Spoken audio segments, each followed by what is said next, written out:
헤롯이 유대를 움켜쥐고 있던 날들, 예루살렘의 돌길에는 늘 기도가 내려앉아 있었다. 해가 기울면 바람 따라 흙냄새가 올라오고 성전 쪽에서 울려오는 나팔의 기억이 골목마다 얇은 잔향처럼 남았다. 그 도시의 오래된 집들 사이 제사장 사가랴와 그의 아내 엘리사벳은 조용히 하루를 접었다 펼쳤다. 두 사람은 족보로도 삶으로도 흠이 없었다. 율법을 가까이 했고 말의 무게를 아는 사람들이었다. 그러나 그들의 집에는 아이의 울음 대신 빈 그릇이 맞부딪힐 때 나는 작은 소리와 물을 깃는 바가지 소리만 돌았다.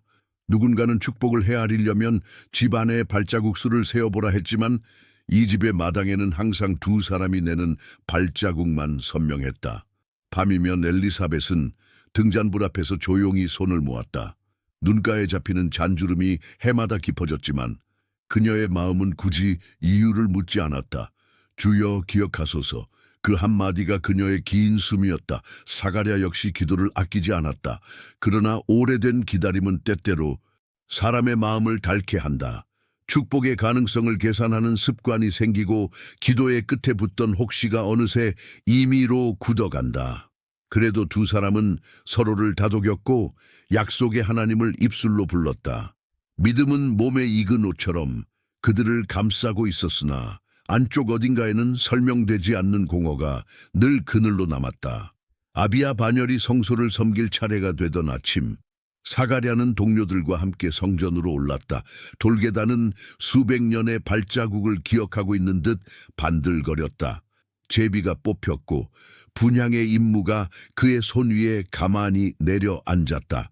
성소 안은 매캐하지 않고 따뜻했다. 향과 기름, 오래된 나무와 금의 냄새가 얇게 겹쳐져 숨결처럼 퍼졌다. 사가랴는 고개를 숙이고 분향단 앞으로 나아갔다. 바깥들에서는 백성이 기도하고 있었다. 그들의 입술은 소리 없이 흔들렸고 그 모든 침묵이 성소 안으로 흘러드는 듯했다. 향연이 하늘로 가늘게 올라갈 때 사가랴의 마음속에서도 오래된 탄식이 조용히 떠올랐다. 그는 백성을 위해, 나라를 위해, 약속의 회복을 위해 기도했다. 그러나 마지막 순간 아주 작게 마치 자신의 이름을 잊지 말라고 적어 두드 속으로 말했다. 주여, 우리도 기억하소서. 그때였다. 분향단 오른편 빛이 모여드는가 싶더니 누군가 서 있었다. 낯선 공포가 아니라 모든 공포를 제자리에 앉히는 종류의 두려움이 먼저 사가랴의 무릎을 붙잡았다.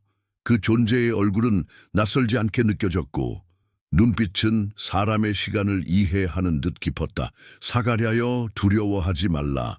그의 음성은 물결이 바위를 감싸며 흐르듯 부드러웠다. 내 간구가 들렸느니라. 네 아내 엘리사벳이 아들을 낳으리니 그 이름을 요한이라 하라.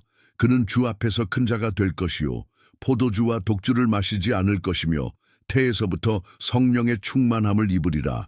많은 이스라엘 자손을 그들의 하나님께로 돌아오게 할 것이요 그 마음을 돌이켜 주의 길을 예비하게 하리라. 말들은 분명했고 약속은 흔들림이 없었다. 그러나 인간의 마음은 오랜 세월 형성된 골짜기를 쉽게 바꾸지 못한다. 사가랴는 가슴이 크게 뛰는 것을 느끼면서도 입술이 굳어졌다. 그는 겨우 말을 찾았다. 저는 늙었고 제 아내도 나이가 많습니다. 이것이 어떻게 이루어지겠습니까? 그것은 불신이라기보다 흔들리는 현실의 무게에 눌린 언어였다. 아득한 세월 동안 해가 떴다가 지는 것을 수없이 보아온 사람의 계산이었다. 그 존재, 그는 자신을 밝히며 눈빛을 조금 더 또렷이 했다. 나는 하나님 앞에 서 있는 자 가브리엘이라. 성소의 공기가 순간 더 맑아지는 듯했다. 이 좋은 소식을 내게 전하라고 보내심을 받았노라. 네가 내 말을 믿지 아니하므로 이 일이 이루어지는 날까지 네가 말 못하는 자가 되리라. 선언은 꾸짖음이라기보다 표징이었고 보호였다. 약속이 사람의 의심에 휘둘리지 않도록 하나님이 사람의 입을 잠시 접어두시는 방식이었다. 바깥들에서는 사람들이 이상하게 길어진 시간을 눈치채고 서로의 얼굴을 살폈다. 문지방 너머의 침묵이 무겁게 느껴지기 시작할 때 사가랴가 성소에서 나왔다. 그의 눈빛에는 방금 전에 본 것을 감당하려 애쓰는 흔적이 뚜렷했다. 그는 손짓으로 축복을 하려다가 목소리가 나오지 않자 곧 손가락으로 공중의 글자를 쓰듯 움직였다. 사람들은 웅성거렸다. 환상을 본 것이 분명하다. 소문은 그 자리에서 자라났다. 어떤 이는 두려움으로 등을 고추 세웠고 어떤 이는 오래된 기대의 한 조각이 가슴 속에서 깨어나는 것을 느꼈다. 봉사가 끝나자 사가랴는 집으로 돌아왔다. 길은 여느 때와 같았지만 그의 발걸음은 달랐다. 말할 수 없다는 것은 그에게서 변명과 미루기를 빼앗아갔다. 침묵은 무거웠으나 그 침묵 속에서 약속의 말들이 더 크게 울렸다. 그는 손짓과 눈빛으로 엘리사벳에게 성소에서 있었던 일을 전했다. 그녀는 그의 눈에 남은 빛을 보았다. 설명보다 명확한 빛이었다. 사람의 언어가 끊어질 때 하나님이 남겨두신 표징은 더 또렷해진다. 얼마 지나지 않아 엘리사벳의 몸은 조용히 변화를 품기 시작했다. 아침에 몸짓이 다르고 물을 길어 올릴 때의 호흡이 알 수 없이 단단해졌다. 그녀는 누구에게도 서둘러 말하지 않았다. 5달 동안 마음을 문 안에 들여놓고 주께서 자신의 수치를 거두셨음을 조용히 되뇌었다. 사람들 사이에서 고개 숙이던 나의 날들을 주께서 기쁨으로 바꾸신다. 그녀의 속삭임은 감사의 씨앗처럼 단단했다. 마을의 시선은 여전히 사소한 것들을 헤아리느라 분주했지만 그녀는 더 이상 그 시선의 계절을 빌리지 않았다. 하나님의 때가 몸 안에서 흘러가고 있다는 자각이 그녀를 담담히 감쌌다. 사가랴는 여전히 말을 하지 못했지만 그의 손은 부지런해졌다. 작은 것들을 고치고 등잔 기름을 아끼지 않고 채우고 밤이면 마당에 나와 하늘을 올려다보았다. 별들은 변함없이 제자리에서 미세하게 길을 옮겼다. 그는 마음속으로 이름을 불렀다. 요한, 은혜가 가득하다는 뜻의 이름, 어떤 이름은 미래를 부르는 소리이고 어떤 이름은 길을 비추는 등불이다. 그들에게 주어진 이름은 둘 다였다. 언젠가 아직 말할 수 없는 입술 대신 그의 눈이 그 이름을 먼저 말해줄 것 같았다. 사람들의 속삭임은 줄지 않았다. 정말일까? 나이가 그런데? 그러나 두 사람의 집 안에는 다른 기류가 흐르고 있었다. 침묵과 감사, 표징과 약속이 서로 연결되어 보이지 않는 그물을 짜고 있었다. 엘리사벳은 새벽녘마다 손을 배 위에 얹었다. 아직 미동도 요동도 없는 고요였지만 그녀는 알았다. 보이지 않는 것이 가장 먼저 온다는 사실을. 씨앗은 언제나 어둠 속에서 시작된다는 것을. 어느 날 저녁 해가 언덕 뒤로 잠기고 마지막 빛이 담장 위를 흘러내릴 때 엘리사벳은 숨을 깊이 들이마셨다. 말로는 설명할 수 없는 어떤 확신이 척추를 따라 올랐다. 기다림이 더 이상 과거의 상처가 아니라 미래의 언어가 되기 시작했다. 그녀는 조용히 속삭였다. 주여, 이 은혜를 기억하겠습니다. 사가랴는 그 말을 들었고 고개를 크게 끄덕였다. 그의 눈은 여전히 말보다 많은 것을 말했다. 그 해의 계절은 정확히 제자리를 지나갔다. 무화과 나무에 잎이 피고 졌으며 올리브가 햇빛을 모아 색을 바꾸었다. 도시는 여전했고 권력의 손길은 변덕스러웠다. 그러나 한 집안의 시간은 완전히 다른 리듬으로 흘렀다. 하나님이 사람의 입을 닫으시고 사람의 태를 여시는 리듬, 세상이 소리 높여 논하는 사이에 조용한 약속은 땅속 뿌리처럼 깊어졌다. 이 모든 일의 시작은 성소에서였다. 향이 하늘로 오르던 그 시간, 보이지 않는 문이 열렸다. 사람의 계산은 그 앞에서 무력해졌고 기다림은 벌이 아닌 준비가 되었다. 이제 그 준비는 한 생명의 형상으로 자라나고 있었다. 아직 이름이 집안의 벽에 쓰이지 않았지만 하늘은 이미 그 이름을 알고 있었다. 요한, 주께서 은혜로 기억하신다는 뜻. 그 이름은 곧 한 시대의 침묵을 깨울 작은 목소리가 될 것이다. 그러나 지금은 아직 두 사람의 조용한 집 안에서만 낮은 숨으로 뛰고 있는 약속이었다. 다음 날의 문턱 앞에서 하나님이 먼저 불어넣으신 호흡이 그 약속을 지키고 있었다. 계절이 한 번 더 바뀌었다. 언덕에 올리브 잎은 햇빛을 모아 은빛을 흔들었고 골목의 공기는 곡식 냄새와 흙 냄새가 섞여 더욱 깊어졌다. 엘리사벳의 걸음은 조심스러우면서도 단단했다. 새벽이면 그녀는 항아리에 물을 길어오고 낮이면 그늘을 골라 앉아 바느질을 하며 배 위에 손을 올려두었다. 사람들의 속삭임은 여전히 골목을 떠돌았지만 그 속에는 더 이상 빈 그릇에 메아리가 없었다. 기다림은 상처가 아니라 숨이 되었고 숨은 곧 기도가 되었다. 사가랴는 여전히 말을 하지 못했으나 그의 눈빛은 날마다 밝아졌다. 말 없는 축복은 때로 말 많은 위로보다 깊었다. 그 무렵 먼 길을 달려온 한 젊은 여인이 집 앞에 섰다.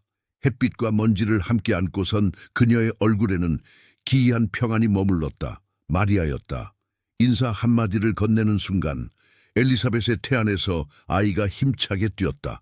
마치 오래 기다리던 합창의 첫 음이 점화를 받듯 안쪽에서부터 환한 움직임이 솟아올랐다. 그 순간 엘리사벳의 가슴은 불현듯 가벼워졌고 오래된 눈물 자국 같은 것들이 말끔히 씻겨나가는 것을 느꼈다. 그녀의 입술이 열리고 오래 잠겨있던 강이 갑자기 터지듯 축복이 흘렀다. 당신은 여인들 가운데 복되시고 당신의 태중의 열매도 복되십니다. 어찌하여 내 주의 어머니께서 내게 오시나이까. 말은 방 안을 가득 채웠고 사가랴의 눈빛은 조용히 그 말들을 따라가며 감사의 모양으로 고개를 끄덕였다. 마리아는 그대로 머물렀다. 3달 동안 두 여인은 서로의 하루를 나누었다. 아침에는 반죽을 치대며 찬미를 흥얼거렸고 낮에는 뜨겁지 않은 빛을 골라 앉아 양파 껍질 같은 생각의 층을 하나씩 벗겨냈다. 저녁이면 간단한 식탁을 사이에 두고 말보다 눈빛이 많은 대화를 나누었다. 사가랴는 판자 조각에 글자를 새기듯 손으로 뜻을 그리며 성소에서 들었던 약속과 자신의 침묵을 이야기했다. 그가 적어 놓은 단어들 은혜, 기억, 예비, 은 집안 곳곳에 작은 등불처럼 붙었다. 두테, 타이의 고동과 말없는 남자의 믿음이 한 지붕 아래서 하루의 리듬을 만들었다. 그 집은 조용했으나 단정한 기쁨이 작은 그릇들 깊숙이까지 스며들어 있었다. 만삭이 가까워질 무렵 마리아는 떠날 채비를 했다. 그녀는 엘리사벳의 손을 오래 잡았다. 말로 설명하기 어려운 어떤 결이 두 사람의 손바닥에서 섞였다. 떠나는 이의 발걸음은 가볍지 않았고 남는 이의 눈빛에는 곧 이루어질 것이라는 알 수 없는 확신이 머물렀다. 마리아는 언덕길을 내려가며 몇 번이나 뒤돌아보았다. 엘리사벳은 마당에 서서 손을 들어 작게 흔들었다. 사가랴는 대문 기둥에 기대어 하늘의 길을 더듬는 별을 오래 바라보았다. 서로의 길은 달랐지만 그 길들 위에 같은 숨이 흐르고 있었다. 드디어 해가 높이 뜬 날 엘리사벳의 몸은 진통의 파도를 맞았다. 이웃 여인들이 발걸음을 재빠르게 옮겼고 방 안에는 따뜻한 물과 깨끗한 천, 낮은 목소리의 기도가 오갔다. 시간은 장단을 달리하며 늘어났다가 줄어들었고 한순간 그 순간에는 방 안의 모든 소리가 멎은 듣맑고 힘찬 울음이 공기를 가르며 솟구쳤다. 아이였다. 작은 손가락이 공기를 움켜쥐듯 펴졌다 오므라들고 눈꺼풀 아래로 생명의 힘이 빛났다. 누군가가 말도 없이 눈물을 훔쳤다.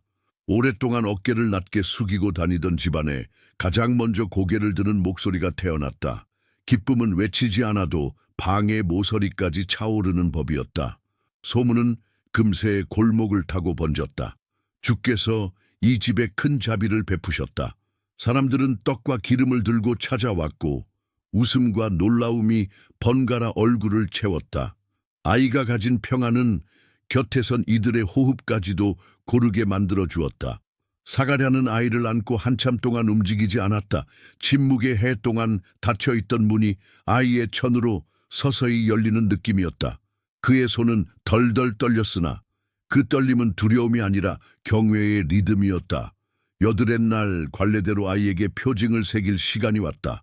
아침빛이 마당의 돌들을 환하게 적셨고 친척들과 이웃들이 다시 모여들었다. 누군가는 당연하다는 듯 말했다. 아버지의 이름을 따 사가랴라 하자. 그 말에는 오래된 관습과 집안의 체면, 기억의 편안함이 겹쳐 있었다. 엘리사벳이 조용히 고개를 저었다. 아니요, 그의 이름은 요한입니다. 웅성거림이 일었다. 친족 가운데 그런 이름을 가진 이가 없는데 사람들은 반 신기, 반 반대를 섞어 사가랴를 향해 시선을 옮겼다. 그는 손짓으로 판을 달라 했다. 나무판 위로 매끈한 선들이 새겨질 자리가 생겼다. 사가랴는 천천히 그러나 망설임 없이 글자를 적었다. 그의 이름은 요한. 마지막 획이 닿는 순간 방 안의 공기가 달라졌다. 닫혀있던 문이 덜컥 열리듯 그의 혀가 풀리고 입술이 뜨거운 바람을 내뿜듯 움직였다. 소리였다. 오랜만에 나온 그의 첫 소리는 작은 환호도 눈물 섞인 흐느낌도 아닌 곧장 하늘을 향한 찬송이었다. 그의 목소리는 거칠었지만 맑았고 마당의 그늘까지 밝게 씻어 내렸다. 그날 사가랴의 입술에서 한 노래가 흘러나왔다. 오랜 침묵이 빚어낸 깊이였다. 이스라엘의 하나님을 찬송하나이다. 그분이 백성을 돌보시고 구원을 일으키셨도다. 그의 음성은 역사의 골짜기를 지나 약속의 본구리를 바라보듯 떨림없이 나아갔다. 우리 조상에게 하신 언약을 기억하시고 원수의 손에서 건지사 두려움 없이 거룩함과 의로 섬기게 하시리라. 말들은 낡지 않았다.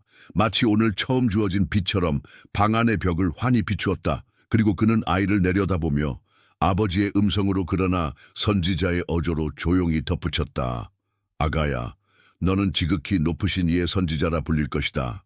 주의 길을 앞서 준비하며 죄의 사함으로 얻는 구원을 백성에게 알리게 되리라. 어둠과 죽음의 그늘에 앉은 자들에게 빛이 비치고 우리의 발을 평강의 길로 인도하실 것이다.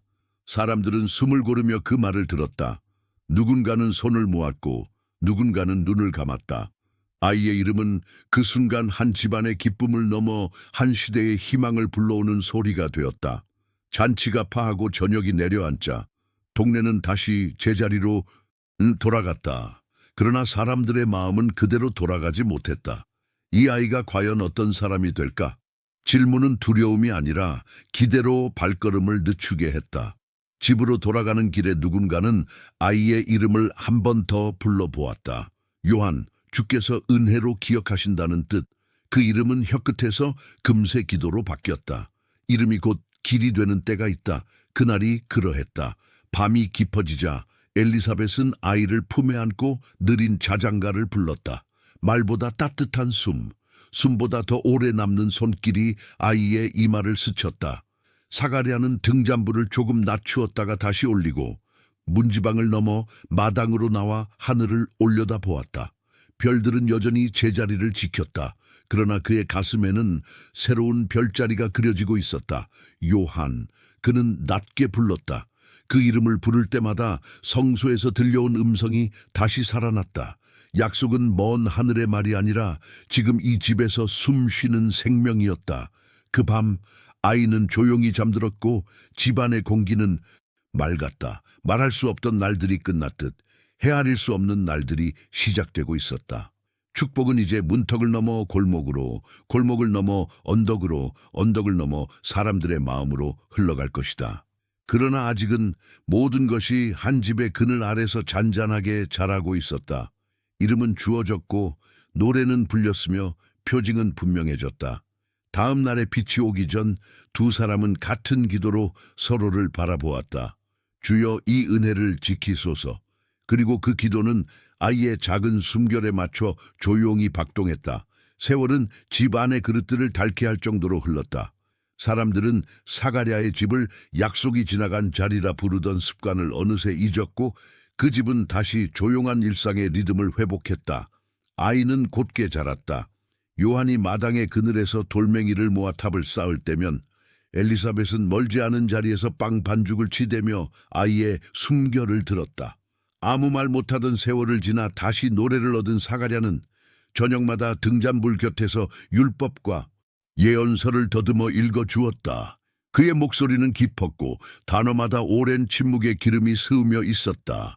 아이는 글자를 외우는 것으로 그치지 않고 글자 너머로 새으며 나오는 냄새, 거룩과 두려움, 그리고 자비의 향기를 배웠다.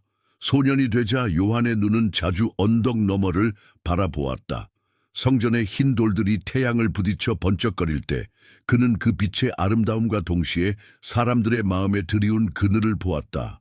제물과 제사가 이어지는 한편 좁은 골목에서는 가난한 이들의 신음이 쉼없이 흘렀다.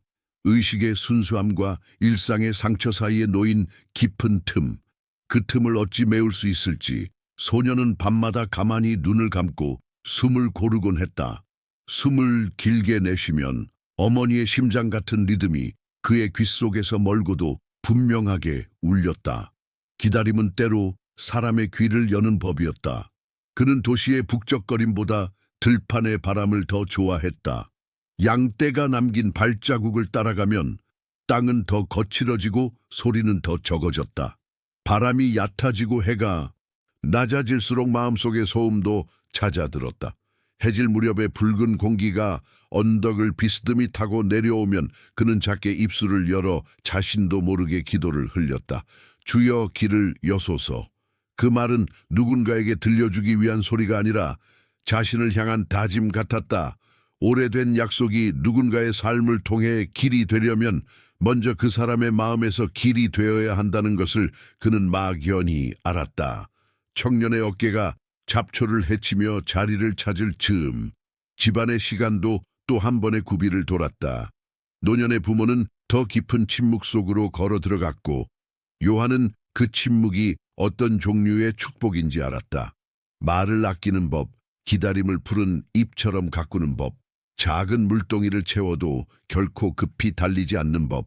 그러니 떠나야 할 때가 오자 그는 떠남을 소란스럽게 만들지 않았다. 엘리사벳의 손을 오래 잡고 눈빛으로 인사를 건넸고 사가랴의 가슴에 이마를 댄 채 잠시 숨을 맞췄다. 떠남은 버림이 아니라 순종임을 두 사람 모두 알고 있었다. 그가 문지방을 넘을 때 문지방은 탄식 대신 축복의 기침을 짧게 내뱉었다. 광야는 가까이 있었으나 막상 들어서면 끝이 보이지 않았다. 유대 광야의 흙은 낮에는 칼날처럼 뜨겁고 밤에는 바늘처럼 차가웠다. 바람은 모래를 낚아채 얼굴을 긁었고 침묵은 사람의 깊은 곳을 가만히 파고들었다. 낮은 바위 틈에 그늘이 만들어지면 요한은 그 아래 앉아 물을 아껴 마셨다. 메마른 골짜기 와디를 따라 내려가면 간헐적으로 무릉덩이가 있었고 그는 물의 냄새를 바람 속에서 구분하는 법을 배웠다.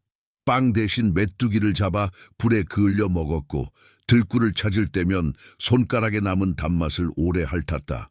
몸이 단순해질수록 마음은 더 분명해졌다. 욕망의 살같이 얇아질수록 속사람의 귀는 더 예민해졌다. 옷 또한 간단했다. 낙타털로 짠 거친 겉옷을 걸치고 허리에는 가죽띠를 둘렀다. 새벽이면 몸을 일으켜 얼굴에 남은 밤의 냉기를 떨쳐내고 해가 오를 때는 눈을 가늘게 뜨고 먼 수평선을 바라보았다. 태양이 하루의 중심으로 올라서면 그는 가까운 바위에 기대어 예언자의 말을 천천히 읊조렸다. 광야에서 거기까지 말하고 그는 종종 멈췄다. 아직 자기 입술이 세상을 향해 외칠 준비를 끝낸 것이 아니었기 때문이다. 구절은 가슴 속에서 길이 되어가고 있었다. 입이 아니라 심장이 먼저 외쳐야 말이 사람에게 상처가 아니라 약이 된다. 그는 그 순서를 지키고자 했다. 사람을 피하려 든 것은 아니나 그는 사람을 쉽게 찾지 않았다. 때때로 상인들이 사해 쪽 길을 타고 지나가며 물을 청했고 그는 나눠줄 수 있을 만큼만 나눠주었다. 그들이 떠난 자리에는 먼지와 발자국 그리고 짧은 묵상의 꼬리가 남았다. 그중 몇몇은 뒤돌아보며 웅얼거렸다. 저 사람 도대체 누구지? 요한은 웃지도 얼굴을 찡그리지도 않았다. 그는 자신이 사람들의 호기심을 채우기 위해 부름받지 않았다는 것을 알았다. 그의 마음 안에서는 아직 소용돌이치던 사막의 바람이 길을 찾는 과정이었다. 말은 그 길이 완성될 때 비로소 흘러야 했다. 금식은 그의 몸을 가볍게, 기도는 그의 눈을 맑게 했다. 그는 자신이 가진 것을 줄이는 것으로 세상을 바꾸려 들지 않았고 자신이 되는 것으로 세상을 향한 길을 닦고자 했다. 돌 위에 무릎을 꿇고 오래 앉아 있으면 무릎은 단단해지고 생각은 투명해졌다. 마음속 그림자들이 하나둘 모습을 드러낼 때마다 그는 그것들을 부정으로 밀어내지 않고 진실 앞에 조용히 세웠다. 광야는 사람을 단 한 번에 깨끗하게 만들지 않았다. 대신 매일같이 조금씩 깎아 가장 단순한 형태로 되돌렸다. 이름과 명예, 습관과 두려움이 벗겨질수록 남는 것은 한 가지였다. 주님의 길을 예비하라는 더할 수도 덜할 수도 없는 부름. 밤에는 별이 가까웠다. 별자리가 하늘에 못 박힌 모처럼 흔들리지 않자 그는 오히려 자신의 흔들림을 정확히 보았다. 나는 누구이며 무엇을 위해 숨 쉬는가? 질문은 짧았지만 무거웠다. 그는 날이 셀 때까지 걷거나 돌을 쌓아 작은 제단을 만들고 그 앞에서 침묵으로 서 있곤 했다. 불을 피워 손을 녹이면서 그는 이스라엘의 집들을 떠올렸다. 이름 없이 사라지는 이들, 자신의 죄를 가볍게 취급하는 이들, 의식을 사랑하나 자비를 잇는 이들. 그들의 얼굴은 모래처럼 많았고 하나하나가 소중했다. 그는 그 얼굴들을 품은 채 잠들었고 다음 날이면 더 간결한 마음으로 일어났다. 누군가를 꾸짖을 힘이 아니라 누군가를 진실로 사랑할 힘이 자라나고 있었다. 어느 날 바람이 예사롭지 않게 불었다. 남쪽에서 올라온 뜨거운 숨결이 모래결을 거꾸로 훑고 메마른 향초의 잎사귀들이 한꺼번에 몸을 떨었다. 요한은 바위 위에 서서 멀리 요단의 물길을 바라보았다. 물은 여전히 낮은 곳으로만 흘렀다. 그는 가슴 안쪽에서 오래된 문 하나가 삭 하고 여는 소리를 들었다. 누구에게도 설명할 수 없지만 너무도 분명한 소리였다. 때가 가까웠다. 그 말은 조급함을 부르는 소리가 아니라 더 깊은 절제를 요구하는 음성이었다. 준비가 아직 끝나지 않았음을, 그러나 끝을 향해 도달하고 있음을 알려주는 신호. 그는 그날 더 오래 침묵했고 더 길게 숨을 골랐다. 입을 여는 연습이 아니라 더 철저히 입을 닫는 연습이었다. 말이 시작되기 전 마음은 완전히 가난해져야 했다. 그 사이 소문은 아주 얇은 실처럼 퍼졌다. 광야 쪽에 이상한 자가 산다더라. 낙타털 옷을 입고 메뚜기와 들꿀로 산다지. 누군가는 미친 사람이라 했고 누군가는 옛 선지자의 그림자가 다시 떠오른다며 낮은 소리로 중걸거렸다. 소문은 흥밋거리를 찾아 헤매는 혀끝에서 금세 식어버리곤 했지만 아주 드물게 어떤 사람의 양심에 불씨를 남겼다. 그 불씨는 아직 연기조차 내지 않았고 아무도 그 불길의 무늬가 어떤 모양일지 몰랐다. 요한만이 알고 있었다. 불은 먼저 나무를 말리고 바람의 길을 읽는다. 그의 날들은 지금 그 일을 하고 있었다. 해가 두어 번 더 계절을 바꾸는 동안 요한은 자신 안에 있는 굽은 길들을 하나씩 펴나갔다. 오래된 상처 위에 습관처럼 덮어두었던 포장을 벗겼고 타인의 눈을 의식하던 장은육을 떼어냈다. 하나님 앞에서 자신을 정직하게 세우는 연습, 그것이 그의 모든 훈련이었다. 어떤 날은 자신이 너무 작아 보여 눈물이 났고 어떤 날은 그 자금 때문에 오히려 자유가 찾아왔다. 광야는 그를 스승 없는 제자로 만들었고 동시에 제자 없는 스승으로 빚어갔다. 말할 수 있는 힘보다 말하지 않을 수 있는 힘이 더 귀하다는 사실을 그는 배웠다. 그리고 마침내 어느 새벽, 동력이 아주 얇게 밝아오는 순간 새 한 마리가 낮게 울고 지나갔다. 요한은 천천히 일어나 허리띠를 고쳐매고 발굽 자국과 사람 발자국이 교차하는 낮은 길로 걸음을 옮겼다. 요단을 향한 길이었다. 아직 아무도 모른다. 곧 사람들의 발걸음이 이 길을 향해 몰려올 것을, 무리한 시대의 죄를 품고 낮은 곳으로 흘러갈 것을. 그러나 지금은 아직 한 사람의 마음이 온전히 낮아져 길이 되는 시간이다. 광야는 그의 이름을 불렀고 그는 그 부름에 침묵으로 대답했다. 다음 페이지의 소리가 가까워지고 있었지만 그의 입술은 여전히 닫혀 있었다. 준비의 끝자락에서 진정한 시작이 조용히 숨을 고르고 있었다. 새벽빛이 요단 강물의 결을 따라 길게 미끄러졌다.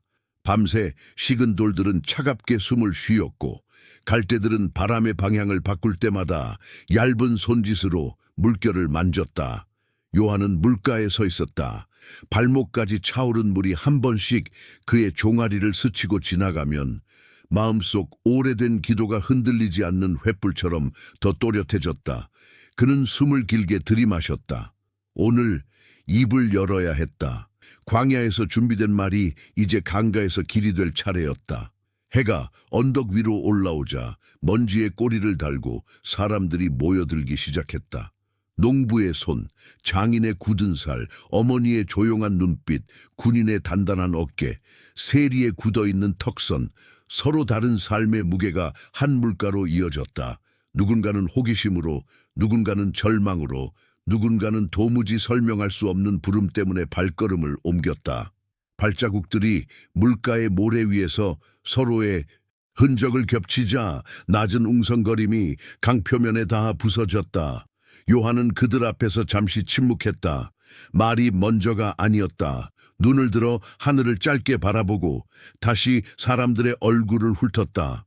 눈빛이 마주칠 때마다 그는 마음속으로 그 이름을 불렀다. 아버지를 잃은 소년, 부채에 눌린 가장, 병든 아내를 돌보는 남편, 자신의 양심과 타협해 온 세리, 명령에 익숙하지만 진실에는 서툰 병사. 그리고 마침내 그의 목소리가 물 위를 건너갔다. 회개하라. 마음을 돌려 길을 펴라. 높아진 것은 낮추고 낮아진 것은 높이라.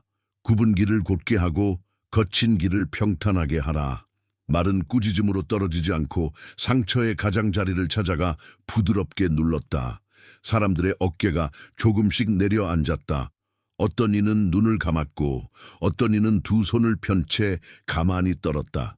요한이 다시 입을 열었다. 회개는 말의 끝이 아니라 삶의 시작이다. 옷이 둘인 자는 하나를 나누고 양식이 남는 자는 굶주린 자와 함께하라. 손이 하는 일, 발이 가는 자리, 혀가 내는 소리, 그 모두가 새 길을 증언하게 하라.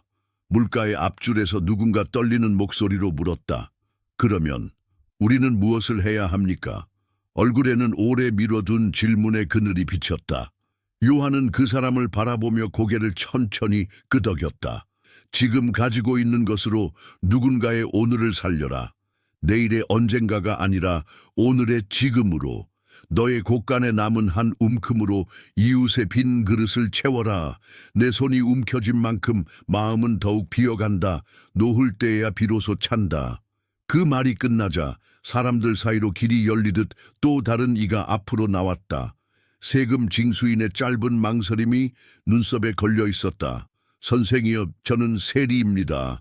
그동안 정해진 것보다 더 거두었습니다. 이제 어떻게 해야 합니까? 그의 손가락이 저절로 주머니 가장자리를 더듬었다. 죄책감은 종종 가장 익숙한 습관의 모양을 하고 있다. 요한의 목소리가 낮게 떨어졌다. 정하여진 것 외에는 거두지 말라. 네가 쥔 것을 돌려주고 더는 내 권세로 약한 이의 숨을 빼앗지 말라. 오늘부터 네 장부에 사람의 눈물 대신 공의를 기록하라. 그 장부는 하늘에 닿을 것이다. 세리는 고개를 깊이 숙였다. 어깨가 한 번 크게 떨렸다. 그의 뒤에서 누군가가 아주 작게 훌쩍였다. 눈물은 때로 가장 정확한 동의의 표지였다. 이번에는 군사들이 앞으로 나섰다. 가죽 장갑에 묻은 먼지가 햇빛을 받아 잿빛으로 번들거렸다. 그들 가운데 한 사람이 입을 열었다. 우리는 명령으로 살아왔습니다. 칼과 소리로 질서를 만들었습니다. 그러다 보니 때로는 힘이 진실을 앞질렀습니다. 우리에게는 무엇이 필요합니까? 그의 말에는 스스로도 알지 못했던 갈증이 묻어 있었다.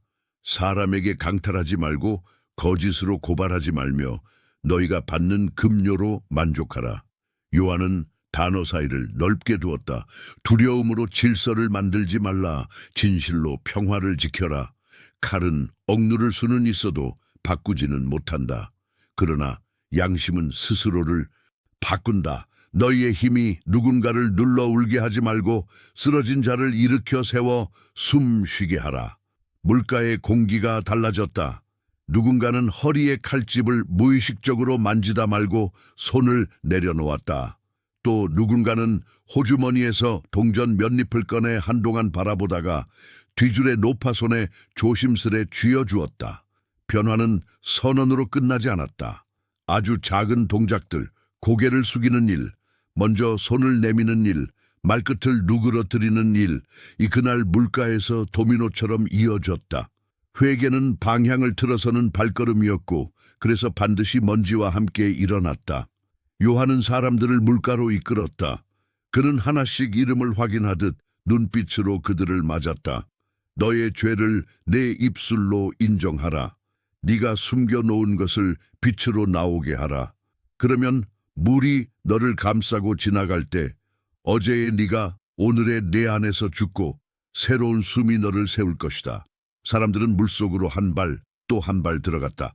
발목, 종아리, 무릎, 허리, 차가운 물결이 몸을 감쌀수록 마음의 열이 조용히 가라앉았다. 고백은 짧았고 침묵은 길었다.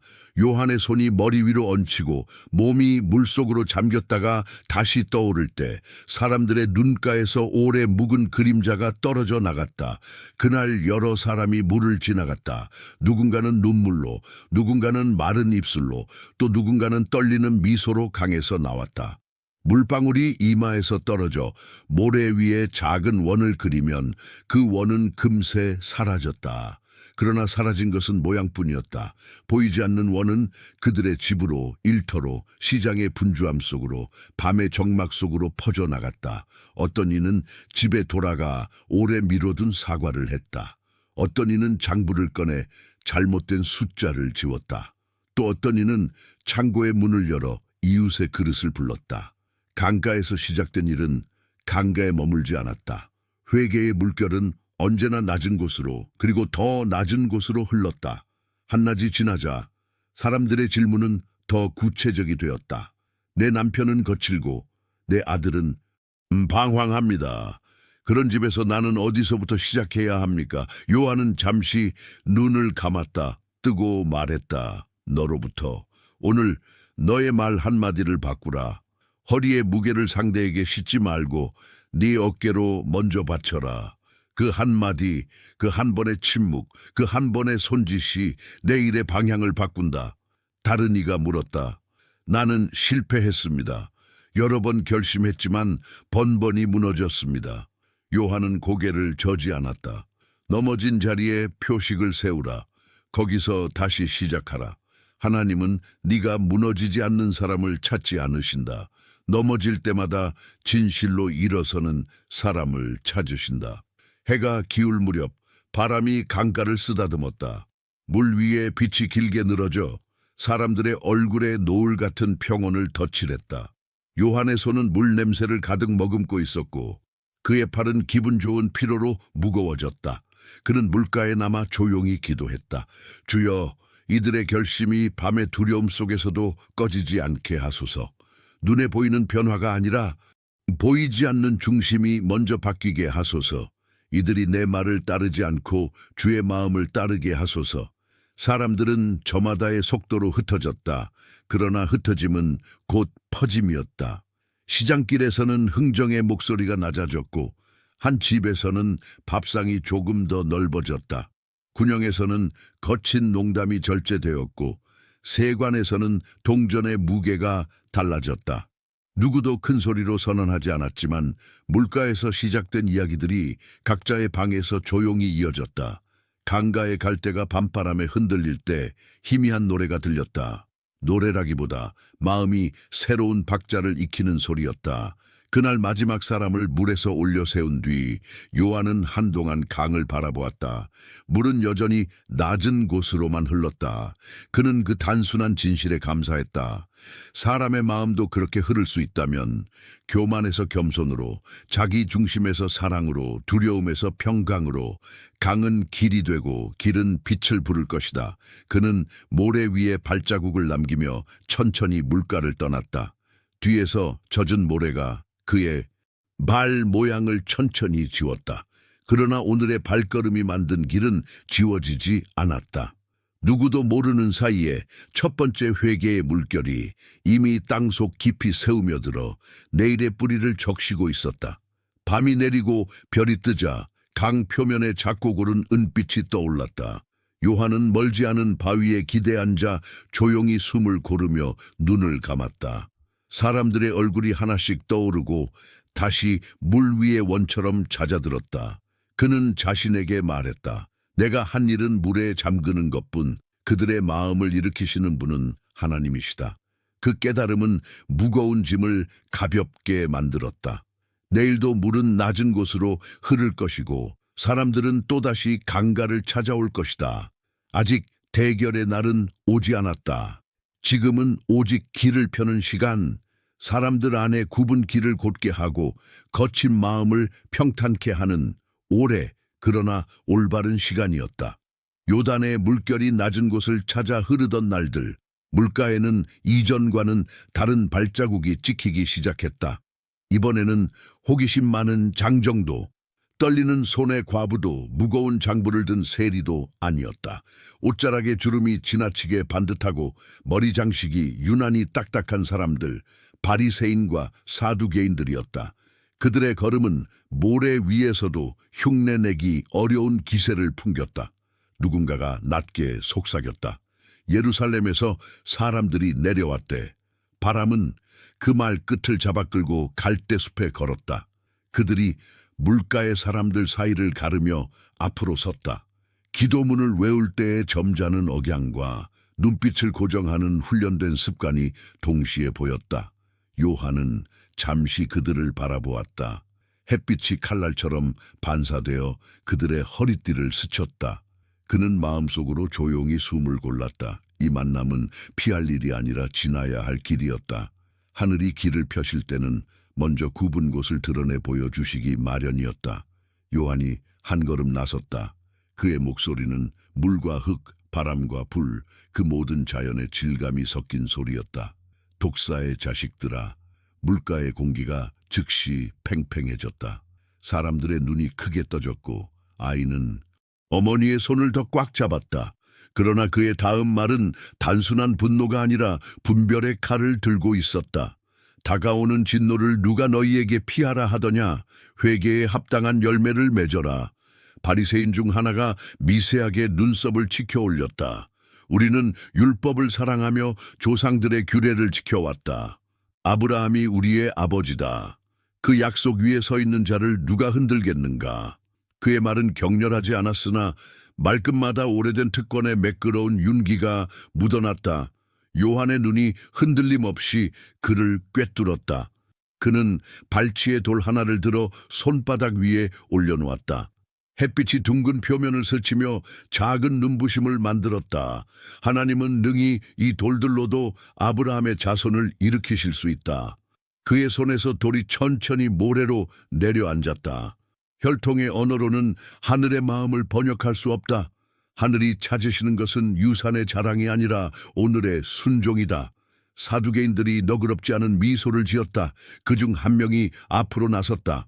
우리에게는 성전이 있다. 제사와 봉헌, 전례의 질서가 있다. 너는 어디서 권위를 받았는가? 광야의 먼지와 요단의 물로 어떻게 이 백성을 이끄노라 하는가? 말은 차가웠고 질문은 함정 같았다. 요한은 고개를 옆으로 짧게 돌려 물살을 바라보았다. 물은 논쟁하지 않았다. 다만 낮은 곳으로 흐를 뿐이었다. 그는 다시 그들을 향했다. 도끼가 이미 나무 뿌리에 놓였다. 좋은 열매를 맺지 않는 나무마다 찍혀 불에 던져진다. 말 한마디 한마디에 무게가 실렸다. 성전이 너희를 의롭게 하지 않는다. 관습이 너희를 살리지 않는다. 하나님 앞에서 너희의 뿌리는 지금 어디에 닿아 있는가? 자기의 이의 물독인가? 자비의 샘인가? 바리새인들의 어깨가 미세하게 굳어졌다. 그러나 주변에서 웅성거리던 사람들의 표정은 달라졌다. 말은 그들을 해방시켰다. 누구는 태생 때문에, 누구는 제도 때문에, 누구는 과거 때문에 하늘의 문턱을 밟지 못한다고 스스로를 가둔 사람들이 있었다. 요한의 말은 그 가둠의 자물쇠를 바깥에서 건드리는 것이 아니라 안쪽에서 돌려 열었다. 열매를 보이라. 자신의 나무가 무엇인지 스스로 증거하라는 요청이었다. 그러면 바리새인들 사이에서 누군가가 말했다. 너는 누구냐? 너 자신에 대하여 무엇이라 하느냐? 그 질문에는 두려움과 경계, 그리고 말할 수 없는 초조함이 흘렀다. 만약 이 광야의 사람이 자신을 너무 크게 말한다면 그들은 그 자만을 붙잡아 흔들 증거를 얻는 셈이었다. 요한은 자신을 높이지 않았다.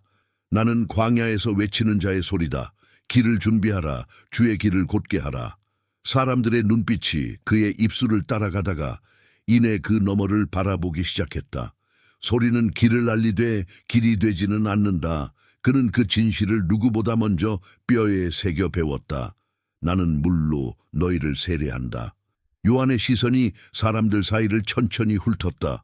물가에서 회개를 고백하고 물에 잠겼다가 다시 일어난 얼굴들이 햇빛을 받아 맑게 빛났다. 그러나 내 뒤에 오시는 이가 있다. 나는 그의 신발끈을 풀기도 감당하지 못하겠다. 바람이 순간 골짜기를 가로질렀다. 갈대가 한꺼번에 고개를 숙였다. 그의 다음 말이 낮고 분명하게 떨어졌다. 그는 성령과 불로 너희에게 세례를 베푸신다. 불. 사람들의 마음속에서 다양한 색으로 떠오르는 단어였다. 누군가는 심판의 두려움으로, 누군가는 정화의 소망으로, 누군가는 새로운 시작의 떨림으로 그 불을 떠올렸다.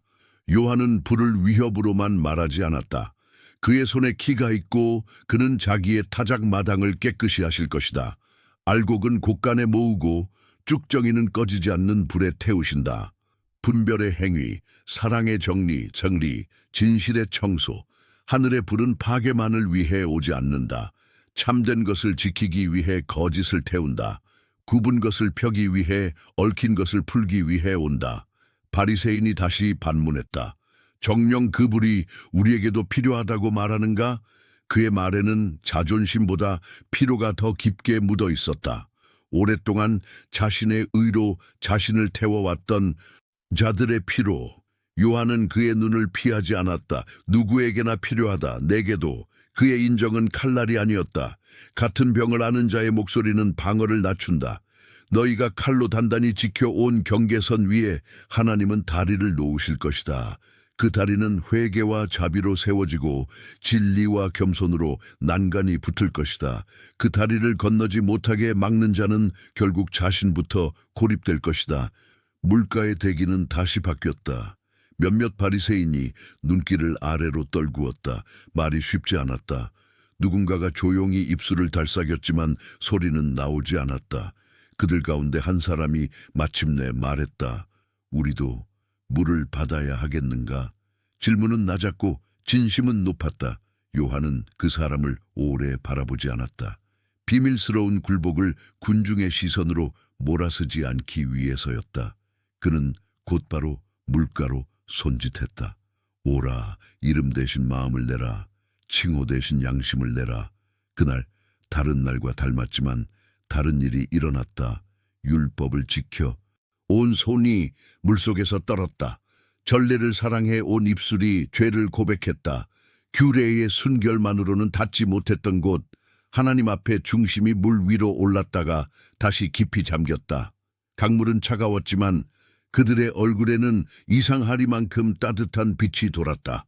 바깥의 격식이 벗겨지고 속사람의 맨살이 하늘과 맞닿는 순간이었다. 멀찍이서 지켜보던 사두개인 몇층 끝까지 물가에 다가서지 못했다. 그들의 발걸음은 모래 위에 짧은 주저를 남기고 뒤로 물러났다. 그러나 돌아서는 등에도 오래된 동요가 번졌다. 그들의 마음속에서도 보이지 않는 기질이 이미 시작된 것이었다. 진실은 언제나 균일하게 흔든다. 혼합되어 있던 것들이 분리되고 섞여 있던 것들이 제자리를 찾는다. 알곡은 무거움으로, 쭉정이는 가벼움으로 드러난다. 해가 서쪽으로 기울자 강 위에 노을이 길게 누웠다. 요한은 그 빛을 한동안 바라보았다. 오늘 그는 칼을 들지 않았다. 다만 거울을 들었다. 거울 앞에서 스스로를 본 자는 칼을 찾기보다 물을 찾는다. 씻고자 하는 마음, 새로 시작하고자 하는 의지. 그것이야말로 하늘이 찾으시는 열매의 첫 표정이었다. 사람들은 흩어졌다. 물에 젖은 옷자락이 바람에 말라갈 즈음 몇몇 바리새인은 조용히 길을 걸었다. 그들의 손가락은 오래 외워온 기도문을 더듬었지만 단어의 배치는 어제와 달랐다. 긍휼, 그 단어가 예상보다 자주 혀끝에 닿았다. 사두개인의 머릿속에는 성전의 뜰이 떠올랐다. 향연과 노래, 그리고 그 사이사이에 숨어있던 빈자리들, 그 빈자리에 오늘 물의 냄새가 스며들었다. 요한은 물가에 홀로 남았다. 갈대가 밤을 예비하듯 가만히 흔들렸다. 그는 두 손을 물에 담갔다 꺼내며 낮게 속삭였다. 주여, 뿌리까지 닿는 불을 우리에게 주소서. 잿더미를 남기기 위한 불이 아니라 알곡을 지키기 위한 불. 두려움이 아니라 사랑을 밝히는 불. 기도가 강물에 섞여 흘러갔다. 멀리 아직 오지 않은 발자국의 소리가 바람에 실려오는 듯했다. 기대와 긴장이 얇은 막처럼 가슴을 덮었다. 그러나 그는 서두르지 않았다. 오늘의 일은 오늘로 충분했다. 길은 더 고다졌고 마음들은 더 낮아졌다. 아직 그분은 모습을 드러내지 않았다. 그러나 사람들의 눈빛에 말할 수 없는 그리움이 자라나고 있었다. 혹시 이가 그리스도인가? 누군가의 속삭임이 갈대 사이로 스며들었다. 요한은 그 말에 고개를 저었다. 그는 자신이 빛이 아니라 빛을 가리키는 손가락임을 잊지 않았다. 손가락은 하늘을 향했고 하늘은 깊이 잠겼다. 곧 하늘이 스스로 열릴 것이다. 그러나 그날이 오기 전까지 그는 계속해서 같은 말을 반복할 것이었다. 길을 준비하라. 마음의 굽은 곳을 펴라. 뿌리에 닿는 불을 두려워하지 말라. 그 말은 물가의 밤처럼 오래 조용히 타올랐다. 새벽의 냉기가 강가의 돌들을 얇게 감싸고 있었다. 요단은 여느 때처럼 낮은 곳을 골라 흘렀고 갈대는 바람의 결을 따라 조용히 몸을 기울였다. 요한은 물가에 서서 손바닥을 한번 비볐다. 어제의 피로가 아직 팔에 남아 있었지만 마음은 이상하게 가벼웠다. 오래전 광야에서 들은 부름이 오늘에 이르러 한 음절씩 더 또렷해지는 듯했다. 그는 하늘을 잠시 올려다보았다. 구름이 얇게 찢겨 나가며 빛의 길을 남겼다. 사람들이 모여들었다. 어떤 이는 어제의 결심을 다지러, 어떤 이는 오늘 처음 용기를 내어. 요한은 그들을 향해 짧게 고개를 끄덕였다. 회개는 여전히 오늘 시작되는 일이었다. 그런데 그때였다. 소란 없이 강가로 내려오는 한 사람이 눈에 들어왔다. 거친 낙타털 옷도 사제의 겉옷도 아니었다. 옷은 깨끗했으나 눈에 띄지 않았고 발걸음은 가볍되 급하지 않았다. 그러나 그가 가까이 올수록 요한의 가슴 어딘가에서 오래 잠들어 있던 샘이 먼저 반응했다. 얼굴이 낯설지 않았다. 눈빛은 깊었고 그 깊이는 사람을 두렵게 하면서도 안심시켰다. 그 사람이 물가 몇 걸음 앞에 서자 공기가 한순간 고요해졌다. 요한은 본능처럼 한 발 물러섰다. 그때 입술이 스스로 움직였다. 저는 당신에게서 세례를 받아야 하거늘 어찌하여 당신이 내게 오십니까? 그 말은 겸손의 형식이 아니라 중심에서 솟아난 진실이었다. 요한은 자신의 손이 오늘을 위해 충분치 않다고 느꼈다. 이 손은 사람을 물에 담그고 올리는 일에는 익숙했으나 이분 앞에서는 떨렸다. 그가 대답했다. 목소리는 낮았으나 돌과 물과 바람이 알아듣는 음색이었다. 지금은 허락하라. 우리가 이와 같이 하여 모든 의를 이루는 것이 합당하다. 말은 명령이 아니었고 강요도 아니었다. 오히려 하늘이 땅에게 내미는 손과 같았다. 요한은 숨을 길게 들이쉬고 고개를 깊이 숙였다. 그의 마음속에서 오래 준비되던 문이 조용히 열렸다. 주여, 그러하옵소서. 물가로 두 사람이 나란히 내려섰다. 강물은 발목을 지나 종아리를 감싸고 무릎 아래로 서늘하게 흘렀다. 사람들은 숨소리를 죽였다. 요한은 떨리는 손으로 그의 머리 위에 손을 얹었다.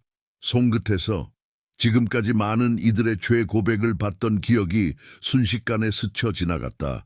그러나 이 순간에는 고백이 없었다. 오히려 하늘의 침묵이 내려앉았다.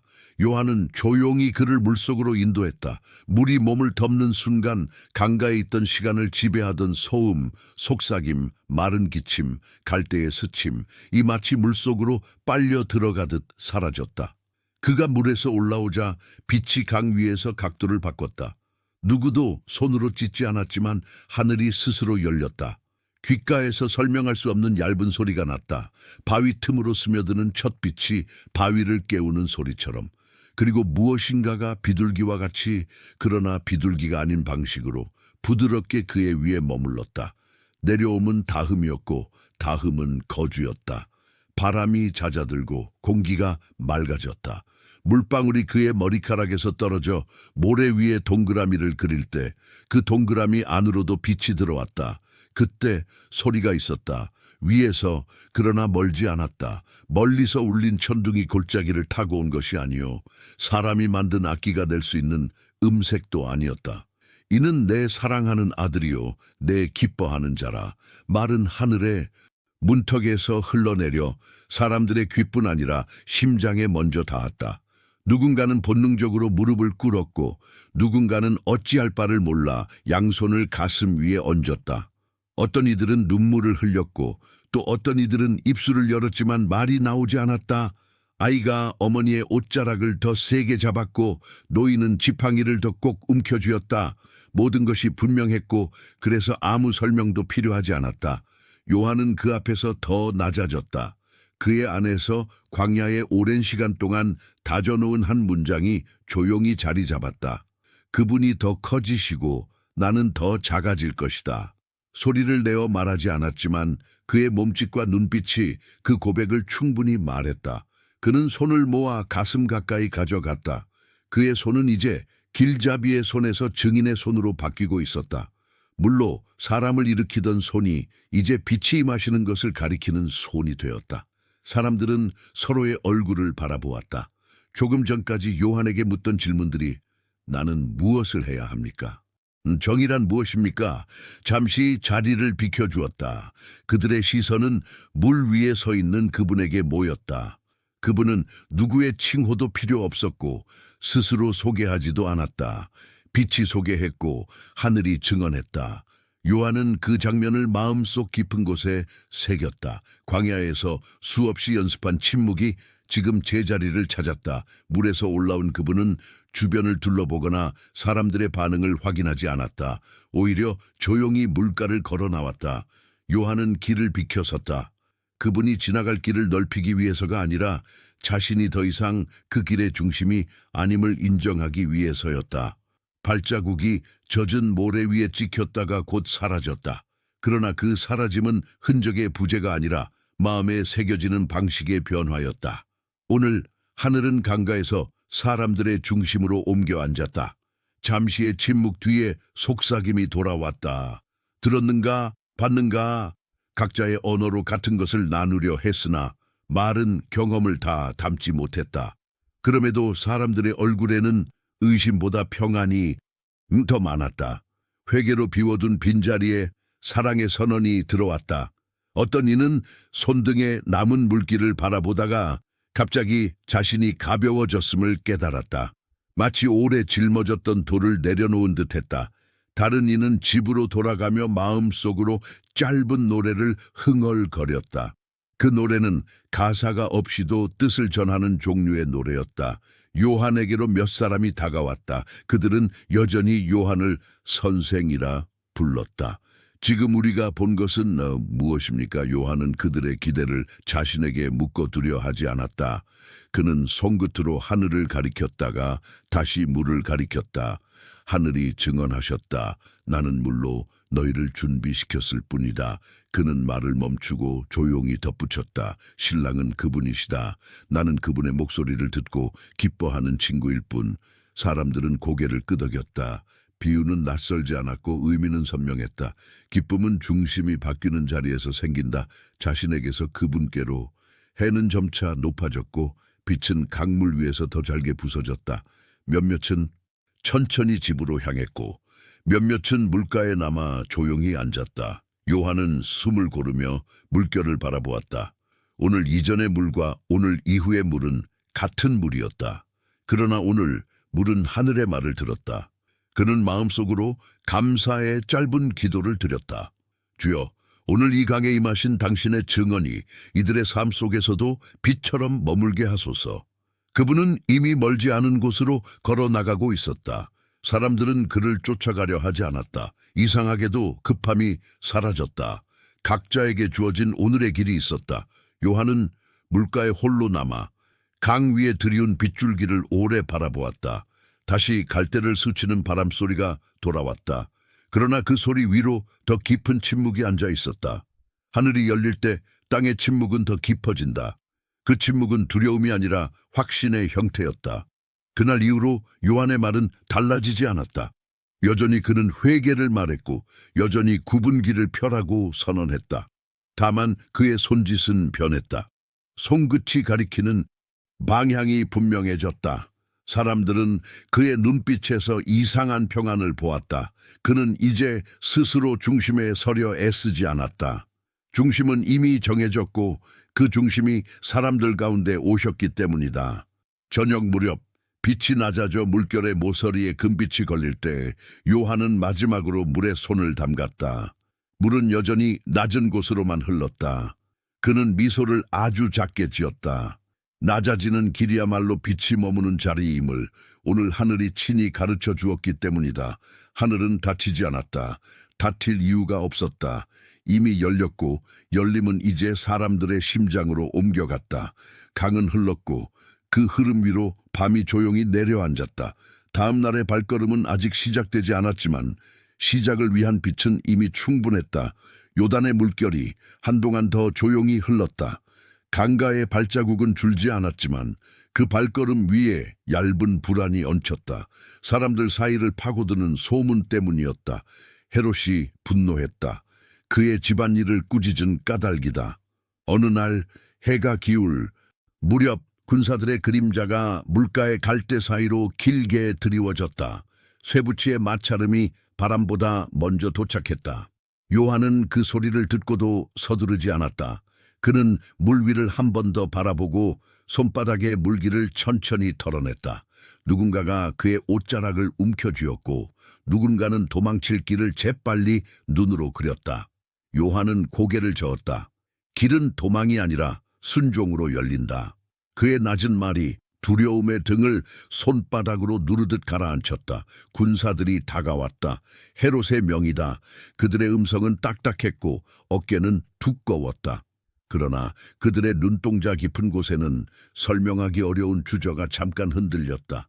요한은 손을 내리지도 한꺼하지도 않았다. 묶인 손목 위로 차가운 줄이 얹히는 순간 그의 마음에는 낯선 통증 대신 익숙한 고요가 퍼져 나왔다. 물가에서 불러왔던 말들이 하나둘 저물었고 말들이 저물자 더 오래된 침묵이 떠올랐다. 광야에서 배운 침묵이었다. 사람 앞에서가 아니라 하나님 앞에서 서는 법. 그는 요단을 등지고 끌려갔다. 돌길은 거칠었고 길목마다 성을 지키는 병사들이 서 있었다. 감옥은 높은 길쭉한 돌벽과 칠이 벗겨진 문으로 이루어진 작은 세계였다. 아침에는 냉기가, 밤에는 어둠이 먼저 면회를 왔다. 벽틈으로 스며드는 빛은 손가락 두 마디 길이도 되지 않았고 그 빛이 바닥에 그리는 사각형이 창살의 시간표처럼 하루를 나눴다. 물과 빵은 끼니마다 일정치 않았다. 그러나 가장 고픈 것은 배가 아니라 물결의 소리였다. 낮은 곳으로만 흐르던 물의 진실이 돌벽 안에서는 들리지 않았다. 시간이 길어질수록 소문이 벽을 넘어 들어왔다. 제자들이 낮은 목소리로 전했다. 스승님, 그분이 마을과 들판을 다니시며 병든 자를 고치고 깨어진 자를 일으키십니다. 눈먼 자가 보고 절뚝거리던 자가 걷고 가난한 자에게 좋은 소식이 전해지고 있습니다. 말들은 기쁜 소식이었지만 아이러니하게도 깊은 밤이 오면 그 기쁨이 발등에 그림자를 남겼다. 요한은 자신의 길이 점점 더 좁아지는 것을 느꼈다. 쇠창살 사이로 들어오는 빛은 줄지 않았으나 그 빛의 방향이 바뀌고 있었다. 중심이 옮겨갔다. 그는 그것이 옳다는 것을 알았다. 그럼에도 인간의 마음은 흔들리는 법이다. 어느 날 그는 제자 둘을 불렀다. 목소리는 여전히 낮고 분명했으나 거기에 긴 도정 다오청의 먼지가 얇게 깔려 있었다. 그분께 가라. 그리고 물어라. 오실 그이가 당신이 오니까 아니면 우리가 다른 일을 기다려야 하오리이까. 제자들의 눈이 커졌다. 그 질문은 불신이 아니었다. 감옥이라는 좁은 장소에서 멀리까지 닿는 시야를 다시 확인하려는 마지막이 가까워질수록 더 정확해지고 싶은 자의 질문이었다. 요한은 부끄러워하지 않았다. 의심이 아니라 분별을 구하는 겸손은 그의 평생의 습관이었다. 제자들은 길을 나섰다. 먼지를 뒤집어 쓴 발이 작은 마을들을 잇고 광장을 지나 사람들 틈을 헤치고 그분께 가까이 갔다. 그날도 그분의 주변에는 신음과 기대, 분노와 희망이 뒤섞여 있었다. 제자들이 질문을 전한 순간 그분은 곧바로 대답하지 않았다. 대신 그 자리에 모인 이들의 상처 한가운데로 걸어 들어가셨다. 한 여인의 등이 펴졌다. 눈먼 자의 눈동자가 빛을 기억했다. 귀먹은 자가 굳어있던 표정을 풀며 처음 듣는 소리에 놀랐다. 죽음의 냄새가 배어있던 집에서는 사람이 일어나 걸음을 떼었다. 그 모든 일들 사이에서 그분의 음성이 마침내 제자들에게 향했다. 가서 너희가 본 것과 들은 것을 요한에게 전하여라. 눈먼 자가 보며 다리 저는 자가 걸으며 나병 환자가 깨끗함을 받고 귀먹은 자가 들으며 죽은 자가 살아나고 가난한 자에게 복음이 전파된다. 그리고 아주 부드럽게 덧붙이셨다. 누구든지 나로 말미암아 걸려 넘어지지 않는 자는 복되다. 제자들은 돌아왔다. 감옥의 좁은 빛 밑에서 그들은 숨을 고르며 본 것을 전했다. 말들이 벽을 타고 흘렀다. 그 말 속에는 억지로 꾸민 장식이 없었다. 빛은 장식을 싫어한다. 요한은 눈을 감았다. 광야의 바람과 요단의 물결이 동시에 귀에 닿는 듯했다. 어쩌면 그날 하늘이 열리던 순간의 음성이 아주 얇게 겹쳐졌을지도 모른다. 이는 내 사랑하는 아들. 그는 눈을 떴다. 좁은 창살 너머로 늦은 오후의 빛이 기울어졌다. 마음의 결이 조용히 하나로 맞춰졌다. 그분이 더 커지시고 나는 더 작아질 것이다. 말은 기도가 되었고 기도는 잠잠한 평안이 되었다. 헤롯은 요한을 두려워했다. 그러나 그 두려움에는 경외와 호기심이 섞여 있었다. 종종 헤롯은 요한을 불러 말을 들었다. 그의 눈빛에는 옳다라는 생각이 스치면서도 손은 여전히 권력의 손자락을 놓지 못했다. 반면 헤로디아는 미소를 감추지 않았다. 그녀는 요한의 입술에서 나온 한 문장, 형제의 아내를 취한 것은 옳지 않다. 을 칼보다 더 위험하게 여겼다. 칼은 육신만을 상하게 하지만 진실은 권좌의 중심을 흔들 수 있었다. 그녀는 기회를 기다렸다. 분노는 즉각 칼을 빼들고 싶어 하지만 악인은 은밀하게 춤을 추는 법을 안다. 마침내 날이 왔다. 헤롯의 생일 잔치. 넓은 방의 등불이 켜지고 기름과 고기의 냄새가 공기를 눅진하게 만들었다. 귀족들과 장교들이 둘러앉아 술잔을 비웠다.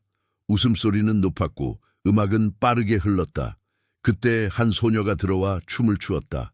발목에 방울이 가볍게 울리고 옷자락이 불꽃처럼 번졌다. 잔치의 흥청거림이 절정에 이르렀을 때 헤롯은 취기와 허영 사이에서 혀를 풀었다.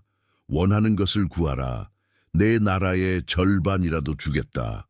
그 말은 권력의 낭비였고 언어의 방종이었다. 소녀는 어머니에게 물으러 나갔다. 헤로디아의 눈빛은 오래 준비해둔 칼날처럼 반짝였다. 세례자 요한의 머리를 지금 여기서 쟁반에 얹어달라 하여라.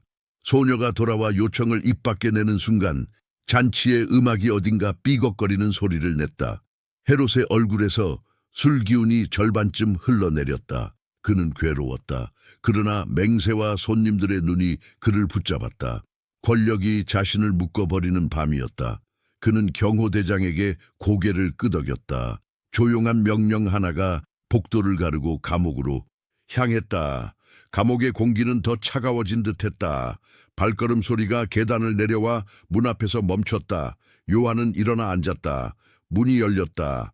군사의 얼굴에는 미안함도 잔혹함도 없었다. 그들은 단지 명령을 수행하는 사람들의 표정을 하고 있었다. 요한은 눈을 감았다가 떴다. 마지막으로 요단을 떠올렸다. 물은 늘 낮은 곳으로 흘렀다. 주여. 그는 속으로 짧게 불렀다. 생의 대부분을 채운 그 단어가 이제 그의 마지막 숨을 감싸 안았다. 그리고 칼이 빛을 반사하며 떨어졌다. 소리는 크지 않았다. 다만 영원히 멈추지 않는 물결처럼 조용히 전부를 나누었다. 잠시 후 쟁반 위에 어두운 형상이 올려졌다. 잔치의 방으로 그것이 들어왔을 때 음악은 여전히 리듬을 잃지 않으려 했고 술잔의 표면은 여전히 얕은 빛을 흔들었다. 그러나 많은 이의 목구멍에서 웃음은 더 이상 자연스럽지 않았다. 누군가는 눈을 돌렸고 누군가는 잔을 비웠다. 헤로디아의 얼굴에는 승리의 그림자가 스쳤다. 승리는 종종 그림자의 모양을 하고 있다. 잠깐 보기에 커 보이나 곧 사라질 준비가 되어 있는 모양. 감옥으로 제자들이 도착했을 때 몸은 이미 차갑고 조용했다.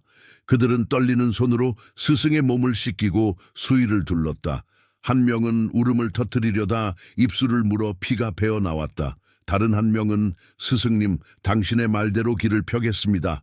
라고 말하려 했으나 끝내 소리로 만들지 못했다. 그들은 조용한 곳을 골라 장례를 치렀다. 작은 무덤 앞에서 바람이 한 번 크게 불었다. 광야에서 배운 그들의 침묵이 이번에는 애도의 형태로 서 있었다. 무덤을 떠나며 제자들 가운데 누군가가 말했다. 그분께 알려야 한다. 그들은 길을 재촉했다. 먼지가 다시 발등을 덮었다. 낮은 곳으로 흐르는 길을 따라 요단을 등지고 갈릴리 쪽으로. 그들이 전해야 할 말은 많지 않았다. 스승님이 떠나셨습니다. 그 한 줄이면 충분했다. 한 시대의 나팔이 꺼졌고 그 소리가 남긴 울림이 이제 다른 음으로 이어질 차례였다. 밤이 내리자 감옥의 빈 방에는 아무 소리도 남지 않았다. 그러나 요단에서는 여전히 물이 흘렀다. 낮은 곳으로, 더 낮은 곳으로. 광야의 별은 제자들의 길 위에 조용히 박혀 있었다. 요한이 생전에 가장 사랑한 진실, 낮아지는 길에 빛이 머문다는 진실, 이 그들 발걸음의 모서리를 비추었다. 그리고 멀리 아직 보이지 않는 곳에서 다음 날의 발걸음이 숨을 고르고 있었다. 요단은 계속 낮은 곳을 찾아 흘렀다. 감옥의 돌문이 닫힌 그날 이후에도 물소리는 멈추지 않았다. 그러나 강가를 걷던 이들의 걸음에는 이전과 다른 울림이 남았다. 회개로 물에 잠겼다가 올라왔던 사람들, 그들의 눈빛 어딘가에 요한의 목소리가 여전히 잔향처럼 남아있었다. 바람이 갈대를 스치면 누구는 그 소리를 길을 예비하라는 낮은 메아리로 들었다. 소리가 사라진 자리에 삶이 증언을 시작했다. 요한의 이야기는 여기서 끝났지만 그의 사명은 여기서 시작되었다. 그는 빛이 아니라고 말했으나 빛을 가리키는 손가락이 되었다. 그는 신랑이 아니라고 말했으나 신랑의 목소리를 듣고 기뻐하는 친구가 되었다. 그는 높아지지 않았으나 오히려 낮아짐으로 길이 되었다. 그리고 길이 된 사람은 사라져도 길은 남는다. 광야에서 단련된 그의 한 문장, 주의 길을 곧게 하라. 이 사람들의 일상으로 흘러들며 어제와 다른 오늘을 만들기 시작했다. 선지자들의 오래된 문장은 요한 안에서 현실이 되었다. 광야에 외치는 자의 소리여, 여호와의 길을 예비하라. 그의 손짓은 굽은 마음을 펴는 일, 높아진 자아를 낮추는 일, 낮아진 영혼을 일으키는 일을 향해 있었다. 또 다른 약속, 내가 내 사자를 네 앞에 보내리니 그가 내 앞에서 길을 준비하리라. 역시 그의 발걸음 안에서 숨을 쉬었다. 예언은 책장의 글자가 아니라 사람의 가슴에서 빛으로 바뀔 때 완성된다. 요한은 바로 그 전환의 문턱이었다. 사람들은 그 문턱을 넘어가며 자신에게 질문했다. 길을 예비한다는 것은 무엇인가? 요한은 대답을 어렵게 만들지 않았다. 옷이 둘인 자는 하나를 나누고 가진 것이 있는 자는 없는 자와 나누며, 직분과 권세는 약자를 누르기 위한 막대기가 아니라 지켜 세우기 위한 지팡이임을 가르쳤다. 정의는 다투는 말이 아니라 조용히 바뀌는 습관이었다. 장터의 저울을 바르게 하고 군영의 고함을 낮추며 세관의 장부에서 눈물의 무게를 덜어내는 일. 길은 광장에만 있지 않았다. 부엌의 그릇 사이, 가족 사이의 말끝, 어둠이 길어지는 밤의 결심 사이에 있었다. 요한이 떠난 뒤 그의 제자들 가운데 몇은 그분을 따랐다. 물 위에 열렸던 하늘의 음성이 가슴에서 지워지지 않았기 때문이다. 그러나 더 많은 사람들은 자신의 자리로 돌아가 작은 방식으로 길을 폈다. 어떤 이는 오랫동안 닫아두었던 방문을 열었고, 어떤 이는 오래 미뤄둔 용서를 편지 한 장으로 시작했다. 어떤 이는 되돌려야 할 것을 되돌려 주었고, 어떤 이는 말의 칼날을 거두어 혀를 부드럽게 만들었다. 회개는 눈물의 감정으로 끝나지 않고 손과 발의 습관으로 이어졌다. 강가에서 젖었던 옷자락은 마르면 다시 평상복이 되지만 물이 스며든 마음은 오래 향기를 남겼다. 그의 유산은 무엇이었는가? 첫째, 진실을 향한 단순함이었다. 요한은 광야에서 자신을 비워 하늘의 말씀이 머물 공간을 만들었다. 단순함은 결핍이 아니라 선택이었다. 둘째, 낮아짐의 권세였다. 그는 사람들의 기대를 모아 자신의 이름을 세울 수 있었지만 기꺼이 옆으로 물러나 더 큰 이름을 드러냈다. 낮아짐은 사라짐이 아니라 중심을 바르게 하는 일이었다. 셋째, 사랑을 위한 분별이었다. 그는 불을 말했지만 그 불은 파괴가 아니라 정화였다. 알곡을 지키기 위한 불, 거짓을 태워 참을 살려내는 불. 분별은 미움이 아니라 사랑의 형식이었다. 한국의 마음에 익숙한 말로 바꾸면 요한은 다 겸손과 정칭으로 길을 폈다. 스스로 중심이 되려 하지 않고 관계의 끈을 따뜻하게 지키며 공동체의 상처를 덮기보다 드러내어 치유하는 용기를 가르쳤다. 높은 산과 깊은 골짜기를 많이 가진 땅에서 산은 낮아지고 골짜기는 메워져 평탄한 길이 되는 것을 꿈꾸듯 그는 마음의 지형도를 바꾸는 법을 일깨웠다. 내 체면보다 우리의 평강을 소중히 여기는 길, 그 길이 바로 주의 길이었다. 이제 물어야 한다. 당신의 강은 어디를 향해 흐르는가? 요단처럼 낮은 곳으로, 더 낮은 곳으로 흐르는가? 아니면 높아진 자리로 거슬러 오르려 하는가? 준비된 길은 늘 낮다. 낮아진 자리에서만 사랑은 흘러들고 낮아진 마음에서만 진실은 자란다. 요한은 우리에게 고난의 길을 강요하지 않았다. 다만 진실의 길을 초대했다. 그 길은 종종 거칠고 조용하지만 반드시 평강으로 끝난다. 그러므로 오늘 아주 구체적인 작은 결심 하나를 정하자. 당신의 집에서 하나의 말을 바꾸라.